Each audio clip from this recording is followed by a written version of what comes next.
అసహనం అనేది ఏ స్థాయిలోకి పోయింది అని అంటే, ఏడాది కాలంలో ఈ ప్రభుత్వం ఏ ప్రభుత్వము కూడా గతంలో ఎప్పుడు చూడని విధంగా వ్యతిరేకతను చంద్రబాబు నాయుడు గారు ఈరోజు చూస్తూ ఉన్నారు. దీని నుంచి డైవర్ట్ చేసేందుకు, ప్రజల సమస్యలు ఎవరైనా గొంతెత్తి విప్పితే ఆ గొంతును నలిపేందుకు ఏడాది కాలంగా మా పార్టీ నాయకులపై చంద్రబాబు నాయుడు గారు పెడతా ఉన్న తప్పుడు కేసులు నిజంగా చూస్తే ఆశ్చర్యం కలిగిస్తాయి. టాపిక్లు డైవర్ట్ చేస్తూ ఉన్నారు. తప్పుడు కేసుల సాంప్రదాయాన్ని మరింతగా కొనసాగిస్తూ మొన్న కరెక్ట్గా నా ప్రోగ్రాంకు ముందు రోజున టాపిక్ డైవర్ట్ చేసేందుకు ఉపయోగపడుతుందనే ఉద్దేశం కూడా ఒక కారణం. రెండో కారణం, గొంతు నొక్కాలి ఎవరైనా కూడా తనకు వ్యతిరేకంగా మాట్లాడితే అన్న కారణం రెండోది. చెవిరెడ్డి భాస్కర్ రెడ్డిని అరెస్ట్ చేయడం. సంవత్సరం నుంచి ఏ రోజన్నా కానీ భాస్కర్ పేరు లిక్కర్లో ఎక్కడన్నా కనిపించిందా, వినిపించిందా? ఎవడన్నా ఎప్పుడన్నా విన్నాడా? భాస్కర్ని ఇరికిచ్చేందుకోసం తప్పుడు సాక్ష్యాలను క్రియేట్ చేస్తూ ఉన్నారు.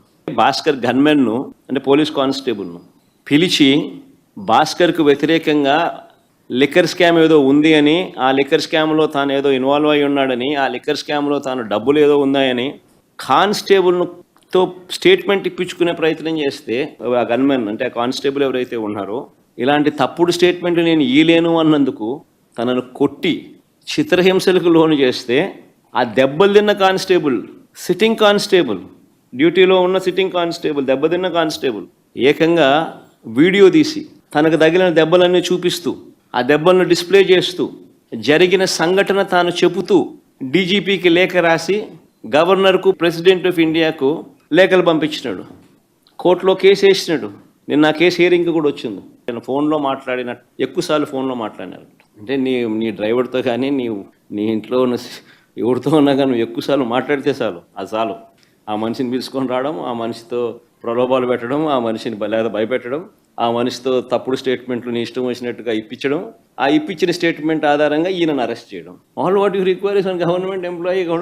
ఎవడో నీ గన్మెన్ ఎవడో ఒకటి పట్టుకుంటే చాలు. నెక్స్ట్ చంద్రబాబు నాయుడు దగ్గర, లోకేష్ దగ్గర పనిచేస్తాను గన్మెన్ ఒకటి దొరికితే చాలు. అది ఎట్ట గవర్నమెంట్లో ఎవడుంటే గవర్నమెంట్ కనుక అనుకూలంగా చెప్తారు. అంతేగా ఆ మనిషి ఈ మనిషి ఆ మనిషి దగ్గర పనిచేస్తానంటే ఈ మనిషి ఆ మనిషి మీద వ్యతిరేకంగా చెప్పేస్తాడు. ఆ మనిషి ఆటోమేటిక్లీ ఆ మనిషి మీద నీ ఇష్టం వచ్చిన ఆరోపణ చేసేయచ్చు, మనిషిని ఎత్తుకొని వచ్చి జైల్లో పెట్టేసేయచ్చు. ఏంది ఇది?